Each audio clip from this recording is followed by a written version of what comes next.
All right, guys. I mean, just let's just set it right on the table. Wasn't the prettiest of games, but man, it was a hell of a game. You look at it that way. It was amazing. Well, the Rose Bowl always delivers, and I don't know if people out there checked out our instant reaction video that we did right after the game, but it's one of those games that even if it's two teams that you don't really maybe care about, there's just something about the Rose Bowl. I saw someone tweeting about it. It wasn't like Joel Klatt. It was one of the like national media members. Maybe it was Rich Eisen or someone tweeting about it last night after the Michigan game, saying the Rose Bowl just seems bigger. Something about it, even when you're watching on TV, like even you're watching the Washington Texas game and it's a playoff game. It's exciting. It was a shootout. But like watching the Rose Bowl just feels different.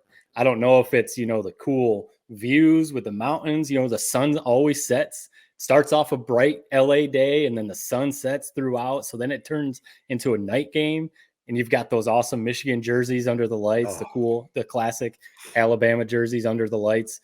And, of course, when it's Fowler and Herbie calling the game, and I mean, that just makes it more epic. I will be curious to hear if you guys watch that or if you watch the McAfee or any of the other ones. I'm pretty sure I know the answer, but no, there's just overall before the game, the Rose Bowl is just so cool. They always have great scenics to go to break, of the stadium. They've got the drone views. So yeah, when you're watching the Rose Bowl, and then especially when it's Michigan pulling out a crazy win, I mean, that's just now we got to go watch a national championship game in a week. It almost feels like that was the national championship game. Almost. The Rose Bowl, I mean, it can't be beaten for all the reasons you guys have said. I don't know how it's sunny every year. It's the same weather every year. Sunset same way every year. I don't know how we've never had it seems like I've never had a rainy Rose Bowl in my lifetime. And then when you put in the fact that it's Michigan versus Bama and it's for all the marbles, college football playoff, the stars aligned for what was a perfect night of college football. Not only that was a great game.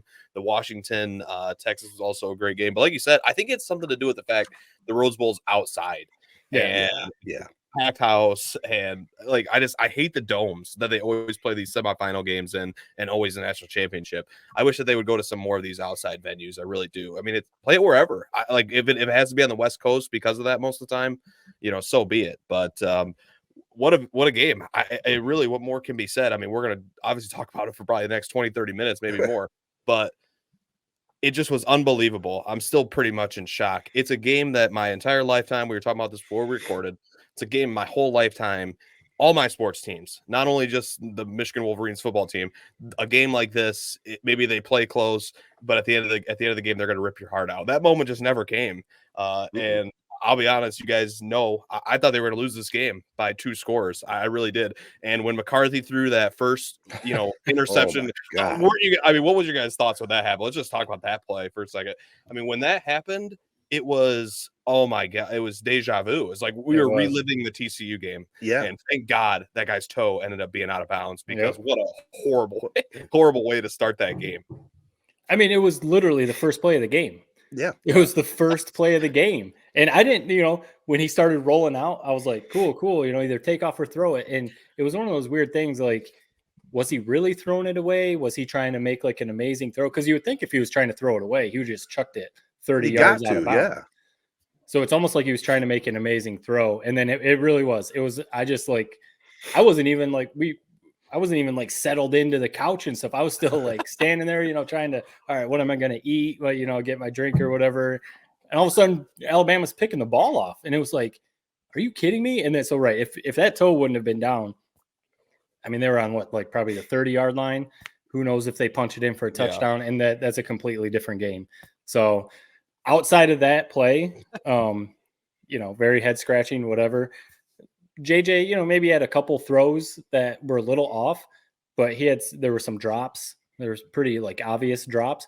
Otherwise, I think McCarthy played a great game. We talked about it last week, the last couple of weeks or whatever, on our Rose Bowl preview, that this McCarthy, to me, it almost came down to Milroe versus McCarthy. Who's going to have the better game? Who's not going to turn the ball over? Milroe had the one big fumble, which Michigan didn't score any points off of, but still, it was a fumble.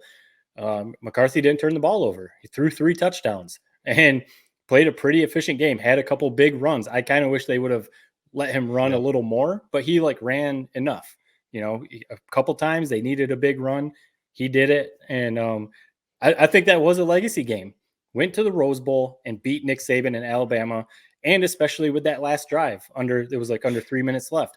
They needed a touchdown. And they went for it on 4th down with that little throw to Blake Corum. Huge. He made the big throw to Roman Wilson. That Roman Wilson made an incredible catch. Great catch. And, so JJ McCarthy, for all the criticism he gets, that all he has to do is hand the ball off. That's why his record, he's only lost 1 game as a starter. People are like, oh, well, yeah, they've got a great defense and all he does is hand the ball off.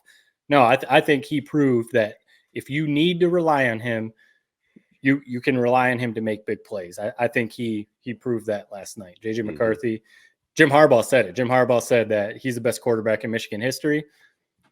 I mean, it's hard to argue. Yeah, it all came down to that drive, 20-13.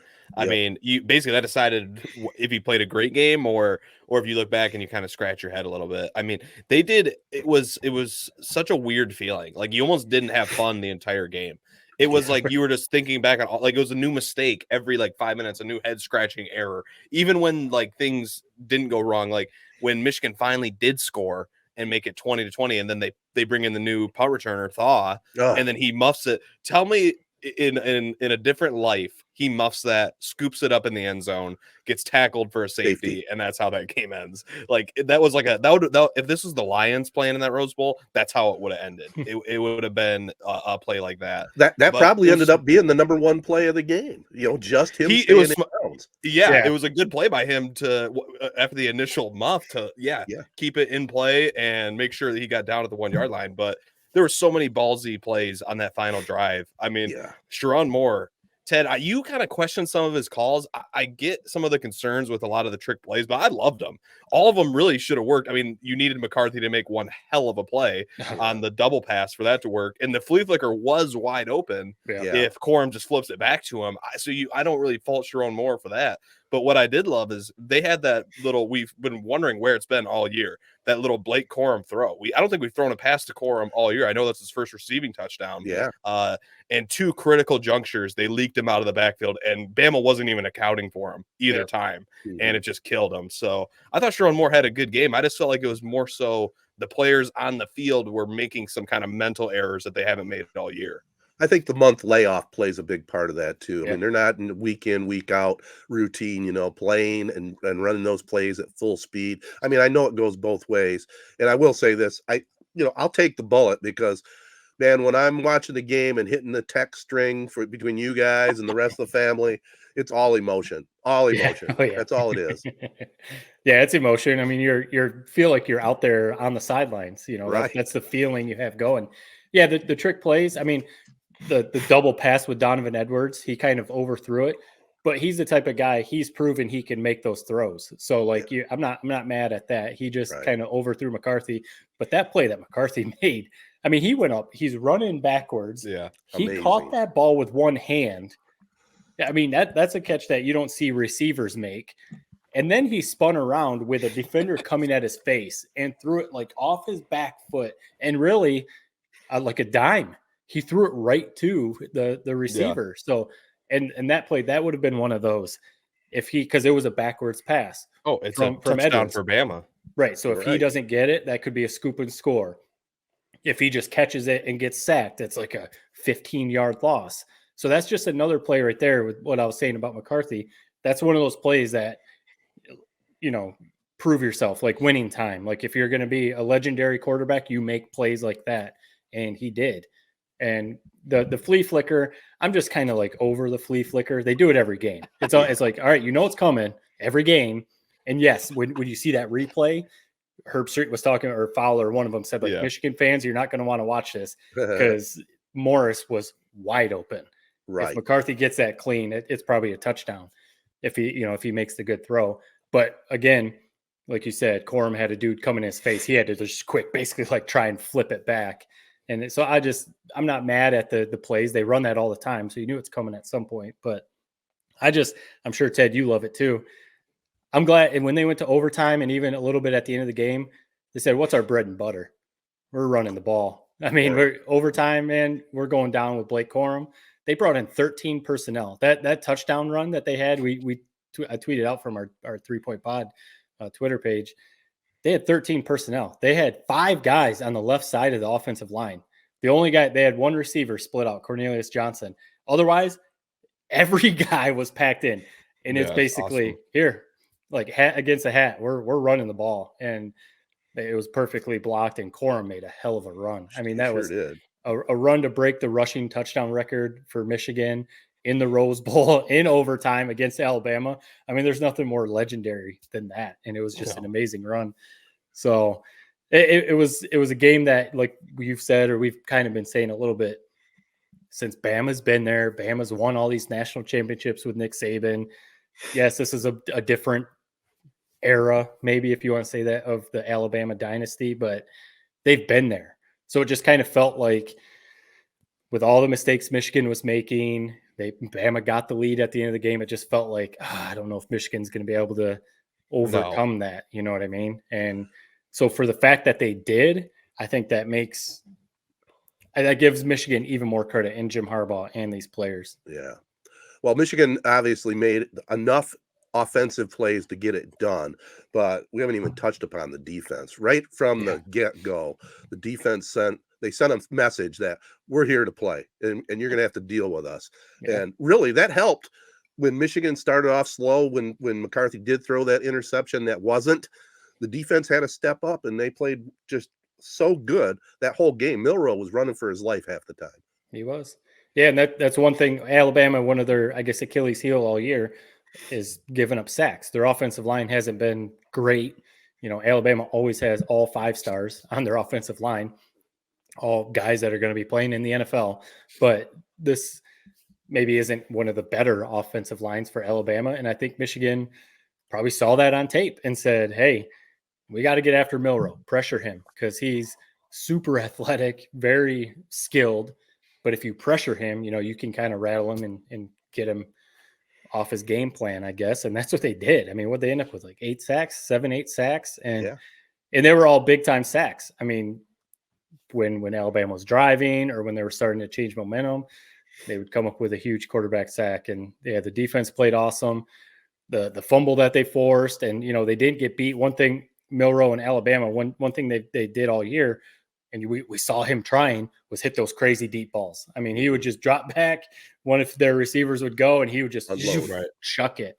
And that worked in a lot of games for Alabama this year. They connected on those. And Michigan's defensive backs did good. They didn't get beat deep. So, yeah, really, I mean, Michigan's defense, I feel like it's been this way basically ever since they went away from Don Brown, whether it was Mike McDonald or now Jesse Minter. Yeah. A very good defense that I feel like is like the bend, don't break type of defense. Mm-hmm. They'll give up some yards, and, you know, maybe sometimes a little frustrating letting Milroe run a little bit, or like when CJ Stroud with Ohio State would kind of carve them up a little bit. But they they only gave up 20 points to Alabama. Right. I mean, that's impressive. Alabama's offense has been scoring more than that. So they play like a bend, don't break type of defense. We'll give you a little bit, but we're not going to let you get in the end zone. Yeah, I was going to say Jared's hot take of putting 42 points up against that Wolverine defense didn't last very well. No, they play well. It's like with the Milroe experience. One, that's my first time I've sat and watched like an entire game of his. I mean, he is the athlete that everybody said he was. Mm-hmm. I mean, he is basically a linebacker playing quarterback. I mean, I'm not sure if he's really making any reads out there.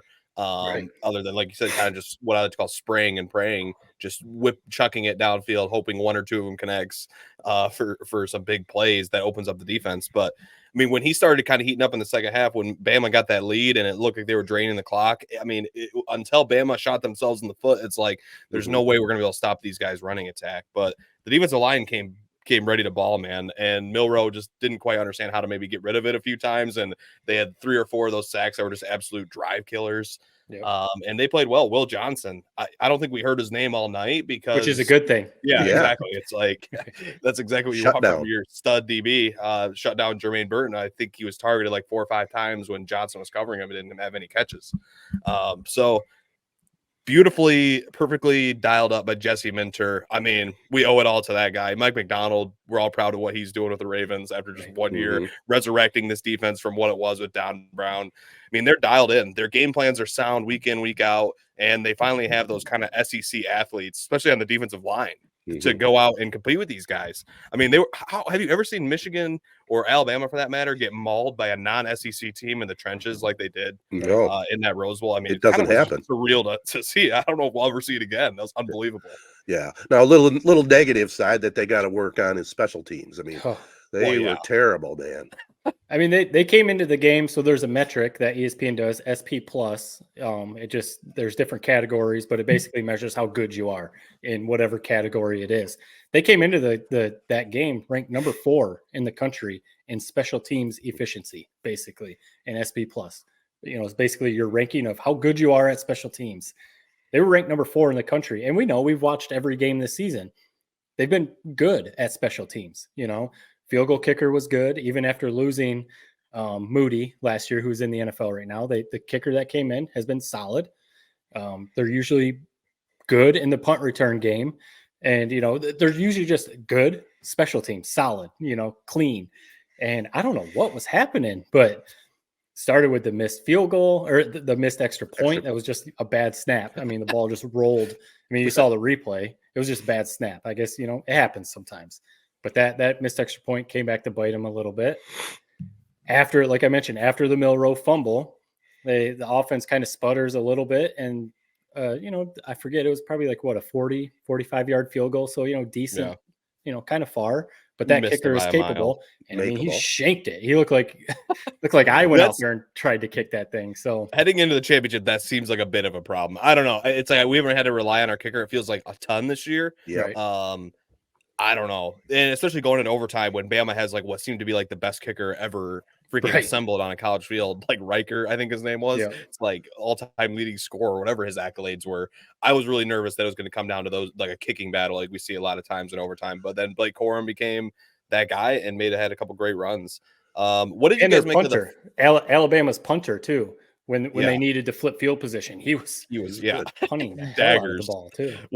I don't know. Samaj Morgan, the one positive I had heading into the game was that he was going to have a great game. Was not his best game. No. Everything I've said lately, man, has just been dumber and dumber. Aiden Hutchinson had the greatest game I've ever seen played by a defensive end against Cowboys. We'll talk about that later.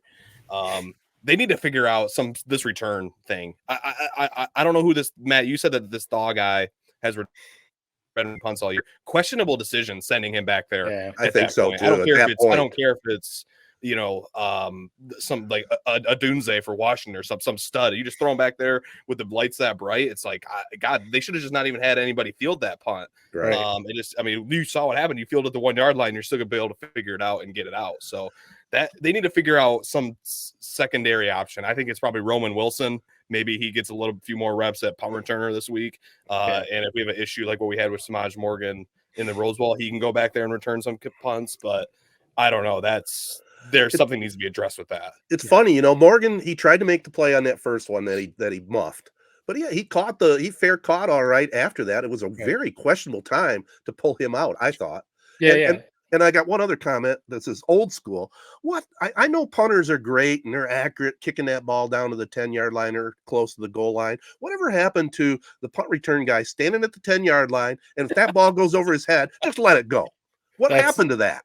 That's usually the unwritten rule or whatever of as a punt. It's like the Pee Wee football rule. That's like what that is. But what's wrong with that rule? Nothing. I don't think anyone disagrees with you. Nothing. No. And I'm sure Jay Harbaugh is the special teams guy with Michigan. I'm sure he's telling Thaw that, why were you even trying to field that? I'm sure he was probably thinking, I didn't want the ball to get pinned at the 1 inch yard line. So, okay. But the cardinal rule or whatever, the unwritten rule is if that goes over your head from the 10, you just let it go. Yeah. Well, I think Samaj let one bounce, right? What's that? Didn't Samaj have one bounce that he didn't field? Yes. And so I'm guessing I can imagine Jay Harbaugh before Thaw goes out there, field the epping punt. So he just is probably thinking I got to field this no matter what. And this is that's what happened. Because that was one in the text thread. That's what someone said. One of the things that Morgan did that was maybe a negative, he let that punt go and Michigan got pinned at the 4 or 5 yard line or whatever. So that was one of those. But so Thaw, they had been alternating punt returners all year. He was one. He would come in. I looked it up. He had 16 punt returns this season. So he was in there, about half the time, splitting duty. And to me, he seemed like the guy that was just like the sure-handed punt returner. Right. You go back there, he's going to catch it. He's not going to do something stupid. Like the one that Morgan muffed. Mm-hmm. If he would have caught that clean, he might have scored because he was already on a dead sprint and the replay looked like blocks were kind of setting up. So I'm sure that's what he saw. He probably was like, ooh, if I run up and clean this, I'm gone. And that's why I like having him as a returner. It's like he's not scared. It doesn't seem like. Right. I mean, he just was a freshman playing in the biggest game in Michigan's history. Right. I just think it's kind of like you're probably due for something like that to happen. I'm not worried about him returning punts next week. I mean, if he muffs another one, then I'll be the idiot, talking about it after on next week's pod. But I don't know. What did you guys think of Bama's? Just to piggyback off what Ted said, but bringing Thaw in at that time is the one thing that I think was a little head scratching. Like, you always hear about whether it's a kicker or whether it's a backup quarterback or a pitcher in baseball, whatever it is, coming in at the end of the game when you've been sitting all day, your nerves and your body's tight and, just like everything. That would be the one thing. I'm not on that coaching staff, of course, so it's easy for us to say, but that would be the one thing. And I even my daughter was actually still up at the time, and my wife, we were sitting there watching, and I kind of like under my breath, but said out loud, like, they're bringing him in now. And my wife she said like, what? And I was just watching the game, but of course he muffs it. Not that I'm some Nostradamus or whatever, but I was just like, why? No, it was they doing this now? But like, if they were that worried about it, I think you just let it bounce. Let it bounce. Hell yeah. Yeah. But it worked out, obviously. But I hope, it's one of those things. The broadcast after the muff punt for Morgan, like the next drive, it was one of the next two drives, they threw him a little bubble screen. I love seeing that because it's like, dude, get this out of your head. But then he had the awful drop that went, it went straight through his hands. Oh. If he would, it was a rocket from McCarthy. If he would have caught that, who knows how long he goes. So that was another play where like, come on, man, like what's going on? Got to catch that ball. But I like seeing them give him the ball in that bubble screen. Like get that muff punt out of your head. And go make a play. I gave kudos to Sharon Moore earlier, but I'll be honest, like he had a couple really nicely dialed up plays, but again, it felt like when we were watching that game, it was the conservative kind of, and they ended up winning, so you can't fault them. Right. But it was the conservative kind of like BS that we were seeing all year that was like making me sick. It's like this McCarthy, we hear about how he's, the best quarterback in Michigan history. Andrew Luck, he's a first round guy. Like it feels like they like are like babysitting him all game. Where I don't know until they needed to, until they really needed to uncork some on that final drive. It's like, did he throw a ball more than 10 yards down the field? It's like they're going to need to air it out against Washington. Yeah. I know we're not necessarily looking ahead already, but we're still soaking in this victory. But do you think they're going to need to see more from them in that Washington game? Do you think they kind of have the mindset going into games where it's like, if our defense is so good, if you don't lose the game for us, don't throw that crazy interception deep, don't do some crazy run and fumble it, don't lose the game for us, and we're going to win the game. Do you think they go into games basically with that mindset 100%. Because our defense is so good? 100%. Yeah. So maybe that's why they're a little conservative with the play calling. The head scratching thing to me also, we know Blake Corum's just phenomenal. Like I said, I think the greatest running back in Michigan history. His numbers back it up. But what's happened to Edwards? I mean, just not getting much out of him. I don't know. Like if it's, again, we're not on the coaching staff, so we don't see what's going on, but I don't know if they just don't trust him type of thing, but seeing what he did last year in those games when he had to start, when Corum went down, I think he proved enough. I just wish they would figure out a different way to get him the ball because he's not necessarily between the tackles like Blake Corum. You can't, he's not a power running back. I wish they would throw like you mentioned, Jared, those throws to Corum where he would leak out and then they dumped it off to him. I wish they would do that with Edwards. Let him get in space, use that speed, maybe even, split him out in the slot and throw him a bubble screen so some blockers can get out and, get him in space. I wish they would just figure out different ways to use him. Yeah. All right. It's kind of hard. It's hard not to go down with Corum when he's right. I have, and that's, I don't know if those leak out plays work with Edwards. It's just because Corum is it's like we never see him catch the ball that it's like that's almost part of the strategy is like having Corum out there to catch those. But I wish they would use him more like Amon-Ra. Like he's not the receiver, obviously, but like how the Lions are creative with how they always said that he could be a receiver. Yeah, and he like in compared to the other receivers we're trotting out there. I mean, I love they had basically Barner and Loveland in almost every play. Right. It felt like because those are their best guys that are tight ends.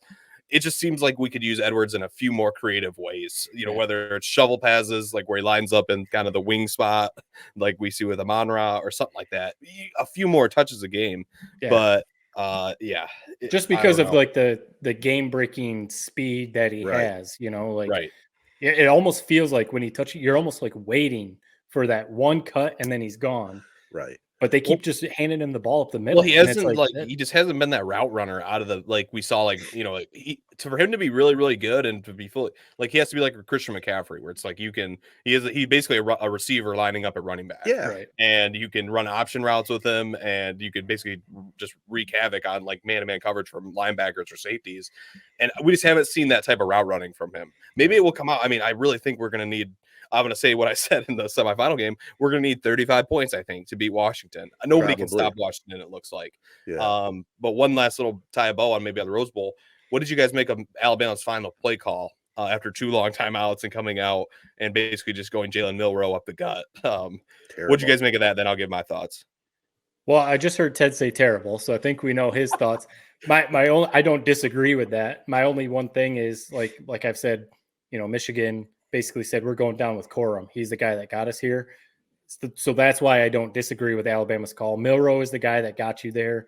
Really, his running is what got them. It wasn't really his passing that got them the lead. Up the middle run, though, is the one I have a problem with. Right, know? Just snapping him the ball and then saying, yeah, I would have liked, I mean, I wouldn't have liked to see because it might have worked. But if I was an Alabama fan, I would have liked to see, maybe a sprint out with maybe an option. Like you can either a similar play to what we ran to Roman Wilson to tie it at 20, basically. Something like that. Just something like that. Yeah. So I liked it as a Michigan fan. I loved it. I mean, you watched the replay. We retweeted it and stuff. You watched the replay from the side. Michigan's offense or defensive line, I mean, they destroyed that play. I mean, they just blew that play up. We had Rod Moore was even blitzing in. So it's almost like, after 2 timeouts, both teams traded timeouts. It's almost like Minter and whoever else on defense were like, crash this play. They're running Milroe up the middle. Yeah. And if he sprints out and beats us, okay. But they were all keyed on Milroe. They were.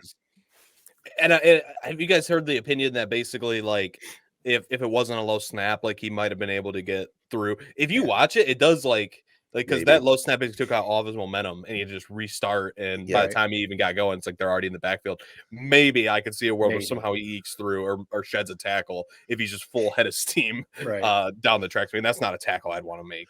But the whole thing I have a problem with, the national championship game is on the line, and that's the best play you could dial up. Right. It's after 2 timeouts. Right. After 2 timeouts, just give him a run pass option. Minutes. Yeah. And that's what I thought when I first watched it. I was like, this looks like it was a run pass option with the guy motioning out of the backfield. And it looked like Milroe just like predetermined, I'm running this damn ball. Yeah. And then they talked Saban afterward. That's not what it was. It's a planned run the whole way. Just give him an option. Just get him out of the perimeter is what I would like to have seen if I'm Bama. So I see why people have a problem with that call. What I threw out the take in my instant reaction that it felt like Michigan was the better team. The whole game, felt like it was just they were shooting themselves in the foot. I threw it out. I mean, I don't see a world where Michigan loses that game unless there's a world where McCarthy throws 3 interceptions, which maybe is 1 out of every 10 games.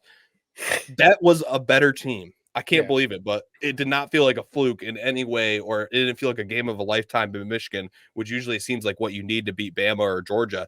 It just seemed like a better team that just made just enough plays to win that game. They looked better almost at every position, it felt like. Well, I think we finally saw that Jim Harbaugh he's built the program. Like it's established. It's there. When they went up against Georgia 2 years ago, Michigan was a good team, but they weren't on that level. You know, they weren't even close to that level what Georgia was. Now, even though Alabama's full of 5 stars and the SEC and all that, this Michigan team can go toe-to-toe with them. I think they could beat Georgia. I think they can beat anyone in the country this year because of the athletes, the offensive line, because of McCarthy. They were. I think they were the better team, and they could have lost. It was one of those games. You know, who knows? Let's wrap up the Michigan talk with the head coach. You know, we talk about it every week. We got to soak it up. You know we got Jim Harbaugh, one more week for sure. At least one more week. At least one more week. And it could go one of two ways. He could be already gone, could be going to the NFL, could be going to San Diego after this championship game, win or lose. But in our lifetime and in our world of dreams, he could also sign a 10-year contract and be the premier college football coach for the next 10 years at the University of Michigan with that brand and what they've done so far. It could be recruits wanting to go there, just like they want to go to Alabama in the Saban era, just like they go to Kirby Smart at Georgia, which, by the way, that's a pretty good Georgia team that got left out of the playoffs. But the whole Harbaugh thing, it's all speculation, but wouldn't it be awesome if he said, damn it, I'm a Michigan man, I'm staying? Yep. Yeah, and I don't think anyone knows what Jim Harbaugh is going to do. Even the reporters that think, since he is working with an NFL agent, that shows he's going to go to the NFL. I understand how that looks, but I don't think anyone knows. I don't even think Jim Harbaugh maybe knows. Maybe he does. Maybe he knows. He does.